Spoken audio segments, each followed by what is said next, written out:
नमस्कार। हमारी माताओं और छोटी और बड़ी बहनों के बारे में खास करके हमने नोटिस किया है और सोचा है। ये माताएं और बहनें दिन भर घर संभालना या आजकल कुछ नौकरी पेशे वाले हैं, नौकरी करना और घर आ जाना, दिन भर व्यस्त रहना।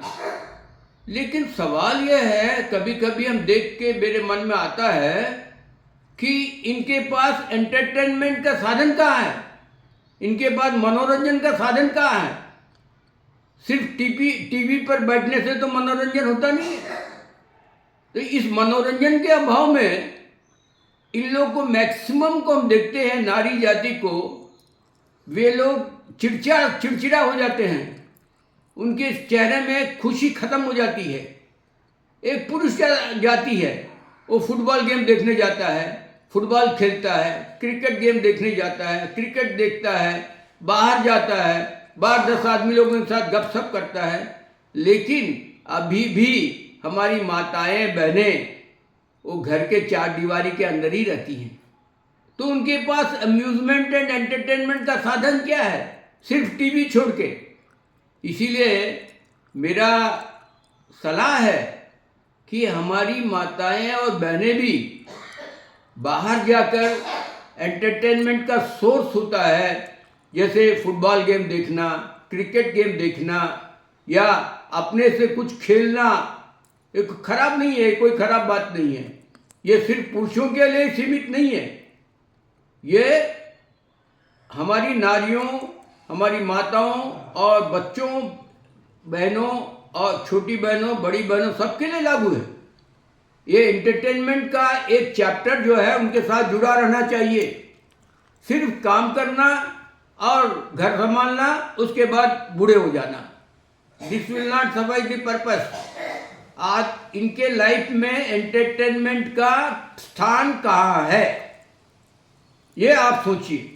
और प्रत्येक नारी या प्रत्येक युवा, चाहे हमारी छोटी बहन हो, बड़ी बहन हो, उन लोग अपने को सीमित नहीं करें सिर्फ काम और घर संभालने से। एंटरटेनमेंट के लिए भी कुछ जगह रखें। जैसे हमने सुधांशु महाराज का एक प्रवचन सुना। इंडोनेशिया में एक लेडी रहती है, हस्बैंड गुजर जाने के बाद करीब 6 महीने वो दुख में रहती थी। उसके बाद 6 महीने के बाद में उनको दुख को दूर कर दिया अपने से, बोला ना दुख में रहना नहीं है। वो 3 हफ्ते हर सैटरडे को अपनी कुछ फ्रेंड्स तैयार किए हैं। उन फ्रेंड्स के साथ बैठ के गाना बजाना, भजन कीर्तन करती हैं। 3 हफ्ते खुश रहती हैं हर सैटरडे संडे को।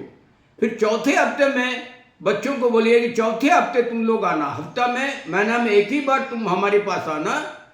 उस दिन हम लोग आपस में बैठ के बातचीत करेंगे। बाकी 3 हफ्ते छुट्टी के दिनों में वो अपना एंटरटेनमेंट करती है, बॉडी फिट रखती है और दरकार पड़ने से ब्लड टेस्ट कराती है, विटामिन और जो दरकार पड़ेगा डॉक्टर की सलाह से खाती है और हमेशा चुस्त दुरुस्त रहती है। तो मेरा बोलने का मतलब है कि औरतें सिर्फ घर का कामकाज, किचन और बच्चों के पालने में तक ही सीमित नहीं रहे। करे, ये काम तो जरूरी है, लेकिन अपने एंटरटेनमेंट के लिए भी एक समय और एक चैप्टर रखे, ताकि वे दीर्घजीवी रहे, खुशहाल रहे हर परिस्थिति में। एंटरटेनमेंट नहीं रहने से आदमी खुशहाल नहीं रहता है, चिड़चिड़ा हो जाता है। पुरुष जाते तो कि बाहर जाता है, घर के बाहर जाके गपशप कर लेता, सब कुछ कर लेता है। लेकिन अभी भी नारियों में वो चीज़ नहीं है। अभी भी नारियों में वो घर संभालने तक ही उनकी सीमा है। इसीलिए मेरा अनुरोध है, मेरी रिक्वेस्ट है, मेरी पर्सनल फीलिंग है कि इन लोग अपना healthy entertainment in the sense healthy entertainment के लिए कुछ समय रखें, कुछ प्लान रखें, कुछ आपस में मिलके हेल्दी एंटरटेनमेंट करें। इससे क्या होगा, आप दीर्घजीवी रहेंगे, हेल्दी रहेंगे, खुशहाल रहेंगे हर परिस्थिति में। मेरा ये विनती है, अगर अच्छा लगे तो स्वीकार कीजिए। और मेरा नंबर, पर्सनल नंबर 9121802024 है। 9121802024 पांडुरंग राव। अगर आप हमको मैसेज दे सकते हैं तो I will be very thankful. जय गुरु।